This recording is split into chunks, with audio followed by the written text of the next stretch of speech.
So ano, teka lang. So ito na nga, nandito tayo taon-taon.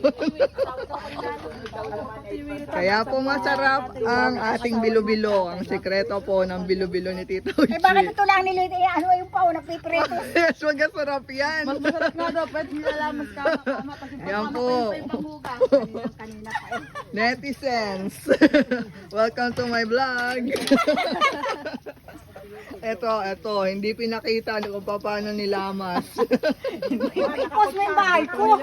Oo, syempre, ito ang host ngayon ng mga netizen. Open dito. Ito naman, ayaw mag-amoy, sibuyas. May pinapa-charmingan. Ay. Ang packet namin hindi ha. Bawal ang take out daw ha, announcement. Ito ang dahilan bakit masarap.